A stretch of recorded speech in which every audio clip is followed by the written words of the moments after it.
Hi! Magandang gabi mga kaibigan. Welcome po dito sa Radyo Klinika sa DWIZ. Ako po si Maru Pahati Saide at ngayong gabi, syempre, dito po tayo mga kaibigan sa bahaging hatid po sa atin ng Organic Acai Berry. Organic Acai Berry na available po ngayon dito po sa capsule and liquid form. At ito po ay mabibili sa Mercury Drugstores and other drugstores and supermarkets nationwide. Available din po yan online. Punta na kayo sa FB page Olani at saka sa inyong favorite na mga online stores. At ngayong gabi, kasama natin wala pong iba kundi ang lifestyle doctor. Siya po ay bihasa pagdating po sa pagpapaganda at pagpapalusog ng ating buhay. Wala po iba kundi si Dr. Dex Makalintal. Hi Doc! Magandang gabi sa'yo. Hi Ma'am Maru. Magandang gabi po sa inyo. Magandang gabi sa ating mga tagapanood at mga tagapakinig dito po sa DWIZ Radio Klinika. Ayun. Pero ngayong gabi, medyo mag-divert muna tayo. Pero medyo may kaugnayan din yata ng kaunti sa pagkain, tsaka sa ating mga ginagawa, no? Itong pag-usapan natin tungkol sa asthma. Nako, nagkaroon ako niyan dati, Dok eh. Totoo ba na outgrow naman talaga yon? Well, there are merong mga kaso po ng mga asthma na po pwedeng sinasabi nga na ma-outgrow, But ang pinakatama po ay yung naiiwasan natin yung mga triggers nitong asthma na to. Kasi ito pong asthma, to begin with, para simulan po natin ating talakayan, ang asthma po ay actually is a long-term disease, chronic kung tawagin ito. Isa siyang sakit ng lungs natin kung saan nagkakaroon ng inflammation o pumamaga doon sa ating mga airways. At dahil nga doon sa ating airways ay nagkakaroon ng pamamaga, nahihirapan po yung tinatawag natin na gas exchange. At dahil nahihirapan yung gas exchange na tinatawag, ito po ay nagdudulot sa atin ng hirap ng paghinga. Pero maganda po dito mga kababayan, ito pong asthma ay nare-reverse. Okay? Nare-reverse po ito. Isang hallmark niya o isang feature ng asthma ay yung yung hirap ng paghinga ay maaari pong ma-reverse paggamit po ng ating mga gamot. It is actually a very serious disease na maaaring naapektuhan ang maraming tao. Sa Amerika parang around mga 25 million ang nagkakaroon niyan. Kaya mahirap talaga. Dito rin sa atin sa Pilipinas, marami din ang mayroon. At isa siya actually sa mga most common na cause ng pagdadala sa emergency room dahil nga nahihirapan huminga. So usually kapag naghihirapan huminga, pupunta ng emergency room para mas magbigyan ng karampatang lunas agad. Yun ang problema, Dok. Kapag kunyari dinala ka sa ER, tapos nahihirapan ka huminga, baka mamaya biglang magkaripasan yung mga nandun. Yes. Palayo sa'yo dahil akala COVID. Lalo ngayon sa panahon na ito, Kasi nga sa panahon na to, isa na rin po na kailangan natin pag-usapan ay yun pong link ng asthma at saka ng COVID-19. Dahil halos magkapareho din po ang kanilang mga itsura o ang kanilang mga sintomas. Kasi dito po sa asthma, nahihirapan huminga. So COVID, nahihirapan din huminga. So definitely, kapag pupunta kayo ng ER at ganyan yung presentation, maaari po talaga kayong malabelan bilang suspect. Pero lahat po tayo ngayon, mga kababayan ko, ay suspect po, dahil nga sa tumataas na mga kaso ng COVID-19. Pero kapag po sinabi natin na suspect o probable, hindi naman sinasabi na may COVID na agad kayo. Maaari lamang, suspectsa lamang. So, wag pong malilimutan yung kadugtong ng salitang COVID. Usually, dinututungan niya ng COVID suspect, COVID probable, or confirmed. Kapag po confirmed, saka lamang masasabi na COVID talaga yung kaso. Pero pagka na-prove otherwise, doon po pasok yung mga diagnosis. Ito po yung nangyayari sapagkat hindi to increase the scare of COVID-19, but nangyayari po ito just for us to be vigilant. Lalo ngayon na nasa panahon ng pandemya, marami po talaga nagkakaroon ng kaso. Pero balik tayo sa asthma. Dito po sa asthma, ito usually kasi ito ay maraming types din kasi ng asthma. At ang most common, ang isa sa mga most common ay yung sa mga bata, Usually mga bata naaapektuhan nito. Lalo na kung meron pa itong concomitant na mga allergies. no? Mm. Dahil doon sa mga triggers po natin, no? Usually ano ba yung mga triggers? Mga dust, mga smoke, no? Yung ating mga kinakain, minsan kapag may allergy sa pagkain yung mga parents niyo, kung may allergy, maaaring napapass on din yung minsan yung mga genes na yan. That's why no nagkakaroon ng kapag nakakain kayo ng ganito, naiirita, no? Kaya ang So isang tawag sa so isang may asthma puwedeng is irritability. ano Doc, ano 'yun? Irritability, no? So, Irritability, oo. yes, o kapag ka nagkakaroon po ng iritasyon, no? Pagka nairita yung ating mga airways, no? Dahil po sa kunwari sa ating mga exposure sa environment, no? Mm. Kunwari may smoke, no? Tapos ay medyo na-irritate yung inyong passages, no? Yung inyong respiratory passages.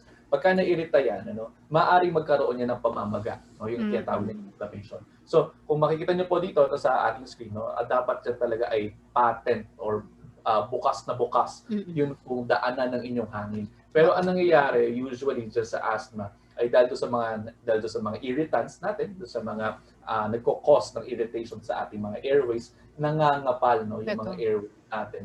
Yan, parang ganyan, nangangapal. At pagka nangapal ng ganyan, ay nahihirapan magkaroon ng gas exchange. So doon nagkakaroon ng blockade kung tawagin o yung pagkakaroon ng yung hindi masyadong maganda na exchange ng gases. Oo. That's why kapag humihinga yung tao na may asthma, may naririnig na tunog na mataas yung pitch. Yan yung tinatawag po natin na wheezing. Wheezing, No? oo. Wheezing, yeah. So yung nag-wheeze, no? Yan yung sinasabi parang nag-whistle, no? Parang pumipito, no, kapag kayo humihinga. So isang hallmark yan or isang simptomas yan, no? Tapos kasama na dyan, nahihirapan ng huminga, minsan may kasama pa siyang parang mabigat sa dibdib or may pressure sa chest, and then inuubo rin, no? Dahil minsan nagkakaroon tayo ng secretions yan, no? So yun yung nagkakaroon. Kaya minsan kapag inatake naman sa gabi, no, kapag naman sa gabi inatake yan, mahirap talaga huminga sa gabi. So, ito yung mga sintomas na sasabihin ninyo sa inyong mga doktor o mga itatanong sa inyo ng inyong mga doktor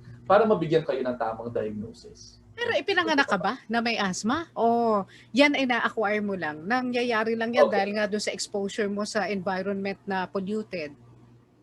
Okay. Not every person po ay pinanganak with asthma. Oo. No? Pero meron kasi tayong mga namamana sa ating mga magulang na mga genes, no? Ito po yung mga tinatawag natin na mga atopic gene na maaari na kapag na-turn on itong si gene na ito ay nagkakaroon po ng parang predilection or parang risk, no? Risk na kapag na-expose ka sa ganitong klase ng allergen ay magkaroon kayo ng atake ng parang asthma-like symptoms. So, doon nalalaman natin kung nagiging asthma ba talaga siya kapag nagpa-check up na po no, sa ating mga doktor. Oo. At tapos sabi may kaibahan din daw yung lumalabas sa iyo na na mucus, no, kapag may asthma ka or meron kang bacterial infection. Ano ba ang difference? Yes, oo. Siyempre, kapag may bacterial infection na, no, diyan na nagkakaroon ng mga lagnat, no?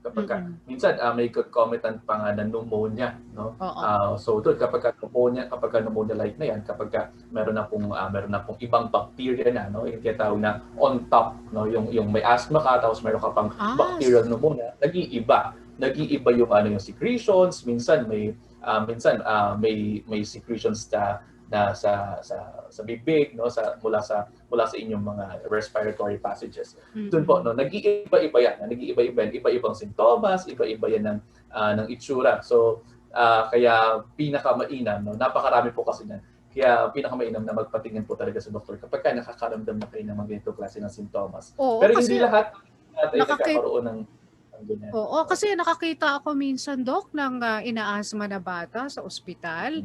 Nagbublo na siya nung nadala siya ng kanyang nanay sa ospital. Tapos namatay rin eventually. Bakit umaabot sa ganon na namamatay ang isang may asma? Oo, kasi isa sa mga komplikasyon yan. No? Sabi nga natin, hindi kasi nagkakaroon ng tamang air exchange or gas exchange sa tao na nagkakaroon ng asthma. Specifically, kapag nagkakaroon na po ng komplikasyon itong asthma na ito, no? Kapag sobrang tightened na, no? Tightened na yung, sabi nga natin, namamaga yung mga airways, yung mga daanan ng hangin, ano? So, anong nangyayari dyan, dahil kapag masyado na siyang masyado ng namamaga, nahihirapan na talagang huminga yung pasyente. At syempre, kapag ka nahihirapan pong huminga, nahihirapan magkaroon ng oxygen sa ating katawan, yan, no? Diyan na nagkakaroon ng problema sa ating, oxygenation, no? Maaaring magkaroon ng problema sa puso, sa utak, and down the line. So, ayaw natin yan, ayaw natin na this is not in check, no? Kaya yung iba talagang nagkakaroon ng bluish na lips, no? Yung fingertips nagiging blue na rin. And in the long run ay nagkakaroon ng sobrang hirap ng paghinga. Pagka nagkaganon, ayan, talagang may hirapan na talaga din na nabawiin. May kinalaman ba yung mga kinakain sa pagkakaroon ng asthma, Doc? Oo, meron. Lalo na, sabi nga natin, kung kayo po ay mayroong allergy sa family, no? Maaari po namamana ninyo yung mga allergies na yan. Specifically, kung may allergy sa mga seafoods, no, yung mga hipon, mga ganyan, at kung ano man ang mga pagkain, no, maaari po na lumala yung pag-atake rin. Maaari din na kapag sabi nga natin, link po kasi si asthma sa mga allergies. No? Hindi naman sinasabi na porque may allergy ka, ay may asthma ka na. But kapag po kasi nagkakaroon kayo ng allergic attack, tapos sobrang allergic naman pala kayo dito sa pagkain na tapos nakain ninyo, that could lead to anaphylaxis or severe form of allergy. And then even pwede pa rin mag-exacerbate o pwede rin magkaroon ng other problems din doon sa asthma. No, so maraming mga pagkain na link diyan, no. Pero ang sinasabi natin ay kapag tama yung inyong kinakain, it could lead to a better control of your asthma. Oo, kaya nga napakahalaga talaga ng nutrisyon, no, na kumpleto at may superfood tayo na idinadagdag sa ating mga kinakain, di ba, Doc?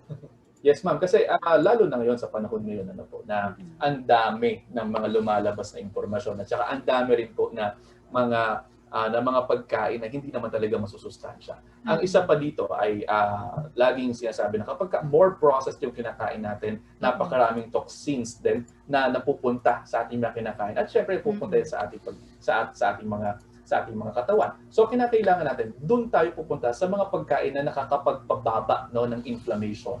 No, dahil nga sabi natin, ang inflammation po ay ang maaaring isa sa mga maaaring hallmarks nitong sakit na to. Ito ay ang asthma ang sabi nga natin, ang asthma is a chronic disease or a long-term disease na characterized by inflammation or pamapaga. So gusto natin yung mga pagkain na nakatutulong sa pagpapababa ng pagkain. So yan yung mga matataba na isda, no? Yan kasi ay mayroong omega-3 fatty acids na maaaring makatulong sa pagpapababa ng inflammation.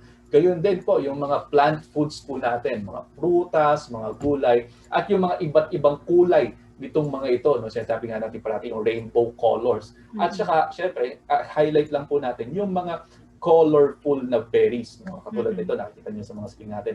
Yung mga berries po na yan, specifically yung mga berries na mga deep yung colors. This is because matataas po yung kanilang mga antioxidants, mga fiber, mga vitamins na maaari makatulong sa pagpapababa ng inflammation. At isang berry nga na sinasabi natin parati ay napatunayan na nakatutulong ay ito nga po mga nakakatulong sa pagpapababa ng mga inflammation. Ay itong mga nakikita natin sa mga deeply colored na berries katulad ng acai berry. Yes, no, isang malaking tulong po 'yan, no, para po maiwasan masyado yung pamamaga. No? So, ayan, pwede kayong uminom yan. No? Available naman yan dito sa atin sa market. Kasi wala naman tayo ditong acai berry na na talagang yung berries, di ba, Doc? Kaya mabuti na lang merong organic acai berry na kanilang ginawa ng liquid form itong acai berry na ito. At ngayon ay ready nating mainom yan na kahit saan, no? Oo, kasi nga wala tayo dito sa Pilipinas, wala kayong makikita niyan. Ang pinakamalapit na niyan is yung mga duhat. No? Pero dito wala talagang acai.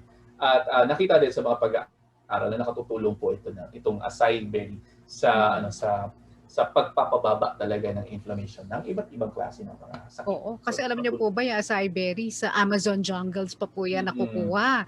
Nakita ko nga yung isang video, Doc, na ang hirap pala niyan. Kasi para siyang mga palm trees, pero ang hirap din kunin. Nasa gitna pa ng Amazon jungle. So, eto na nga, ready na in the liquid and capsule form. Bakit pa kayo hahanap ng mismong berries? Kasi yun nga tinatanong ng iba, Doc, kasi sabi nila mas maganda raw inumin yung buong prutas o kainin yung buong prutas. Mas makukuha mo raw yung mga nutrisyon. Pero itong organic acai berry, kahit siya ay ginawa ng liquid at nilagay sa capsule, nandun pa rin ba yung nutrisyon Yes, ng naroon pa acai rin yung berry? nutrition. Oo. Oo. Hindi Sa ganda ng nabawasan. Oo. yes, hindi nabawasan ano at ito actually ay concentrated form po ng acai berry.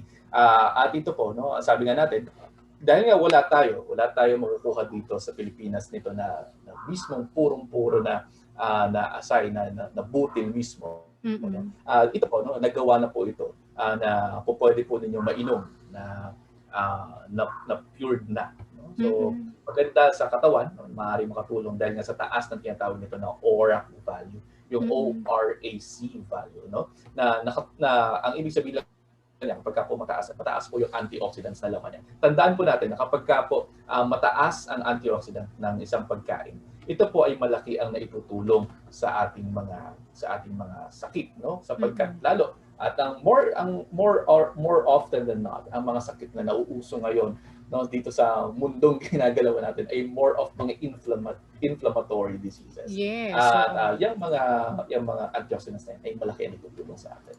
Oo, at meron pang isang study no na ang acai berry pala ay nakakatulong para maiwasan ang COVID-19.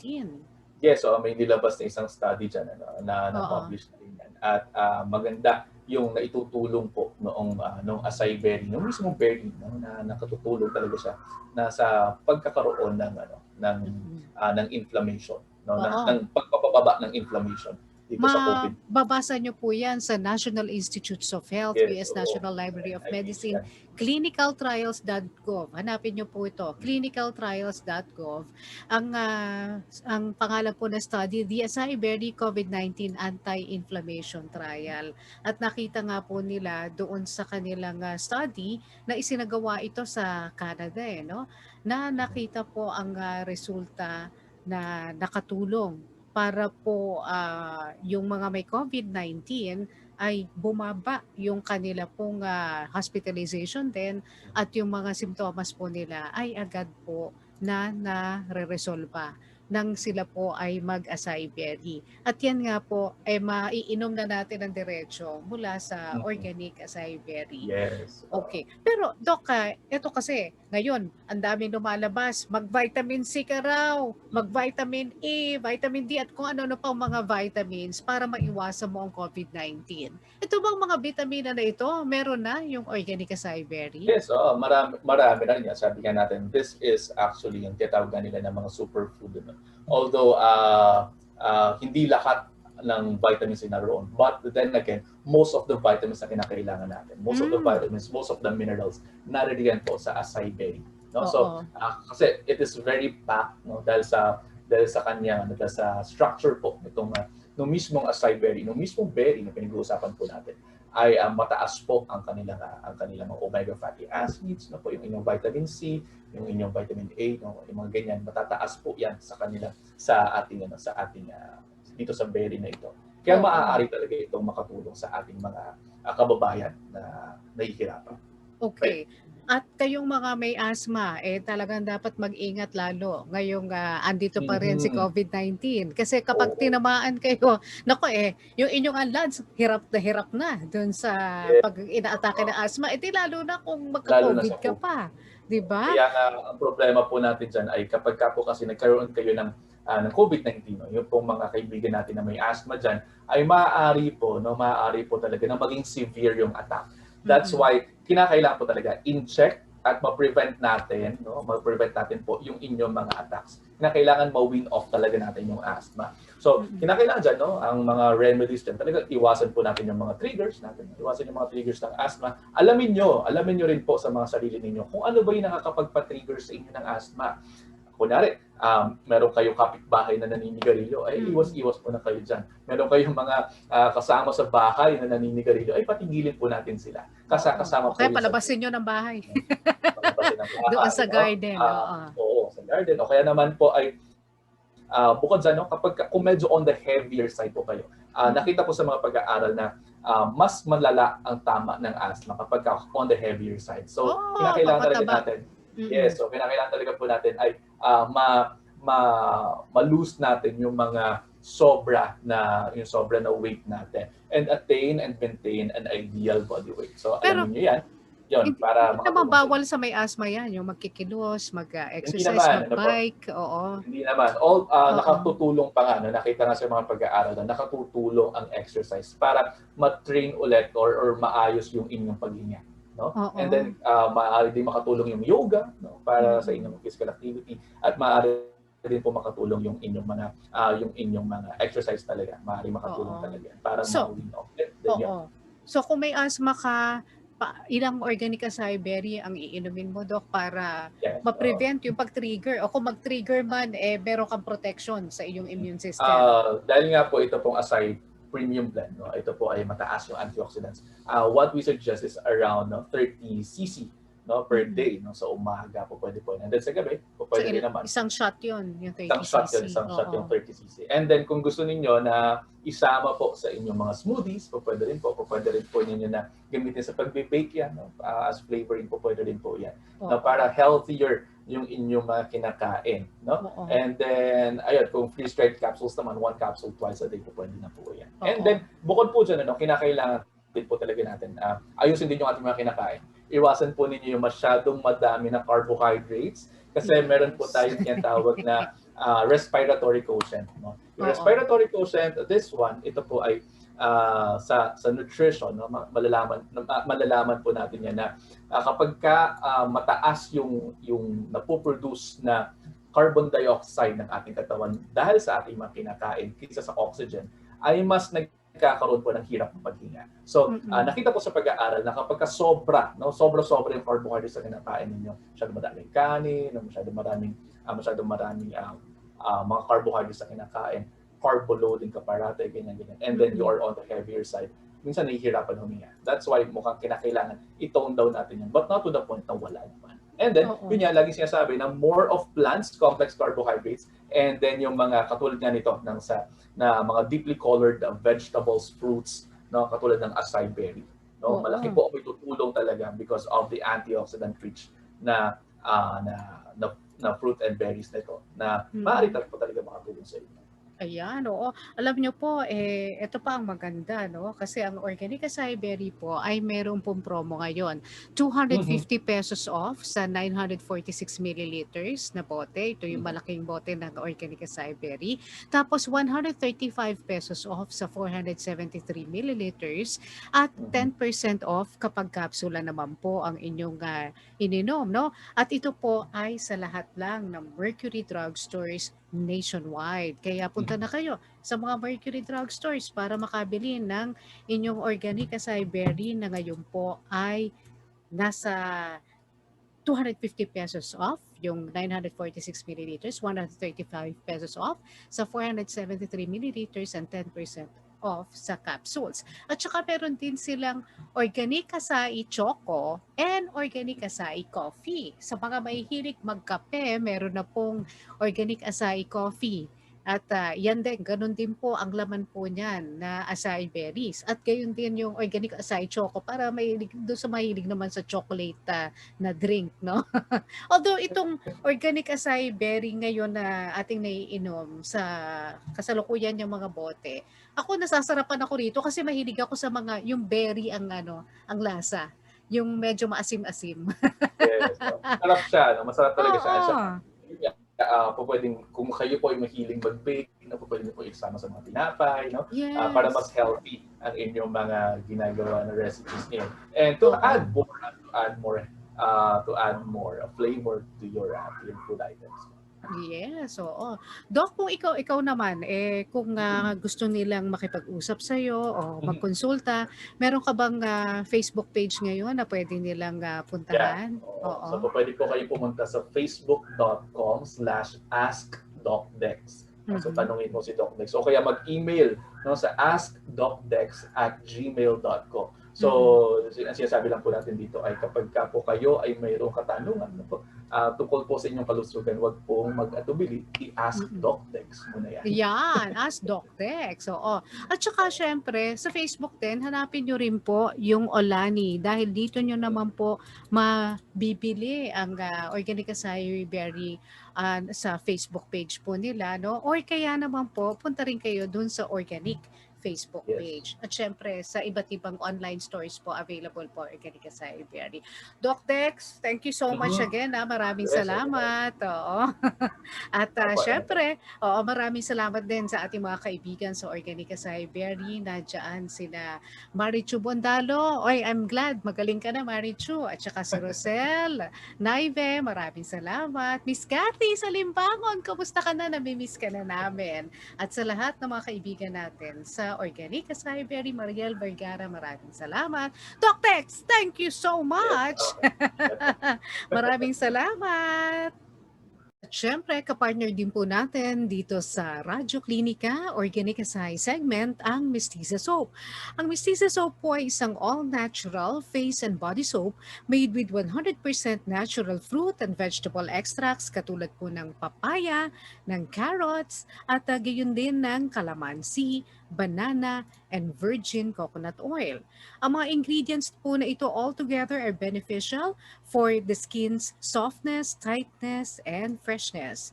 Mestiza soap is made through the cold process method, the traditional way of making soaps, which preserves the efficacy of all the ingredients. That means your skin gets all the benefits from all the natural ingredients. Mestiza has the highest virgin coconut oil content among all soaps in the market. Mabibili po ang Mestiza soap for only 58 pesos doon sa kanyang regular variant at Mestiza Prime variants naman po sa presyong 89 pesos. Ang Mestiza Prime Earth Brown ay best for dry skin, moisturizing and relaxing with patchouli scent. Mestiza Prime Green, ito naman po ay best for oily skin, toning, and refreshing with green apple scent. Mestiza Prime Scarlet Rose, best for normal to oily skin, clarifying and soothing with herbal essence scent. Mestiza Prime Bountiful Violet, best for normal to dry skin, softening and rejuvenating with lavender scent. Mestiza is available in all SM supermarkets, Watson's, Mercury Drugstores, Robinson Supermarket, Metro Gaisano, Ever Pure Gold, Alpha Mart, and other leading supermarkets and drugstores nationwide. Achieve ang young skin and clear skin with a healthy glow with Mestiza soap. Like Mestiza Facebook and Instagram page at Mestiza Philippines. Samantala, ang Organic Acai Berry naman po ay available na nga po ngayon sa lahat ng Mercury Drugstores and other drugstores nationwide. At gayon din po online, ito rin po ay available. Ang Organic Acai Berry po ay meron pong online na store na ang pangalan po ay Olani. Pwede po kayo doon umorder o kaya naman po pumunta kayo sa kanilang Facebook page na Organic. Ang Organic Acai Berry po ay mayroong promo po ngayon sa Mercury Drugstores nationwide, kaya i-avail nyo na po yan. Kanina na banggit nga natin na ito po ay merong malaking discount. Ang Organic Acai Berry po na 946 milliliters ay may 250 pesos off. 135 pesos off naman sa 473 milliliters, 10% off sa capsule. Sa lahat po yan ng Mercury Drugstores. I-try nyo rin po ang Organic Acai Berry Choco at Organic Acai Berry Coffee. Napakasarap po. Okay, at ang bahaging ito hatid po sa atin ng Organic Acai Berry. Thank you so much.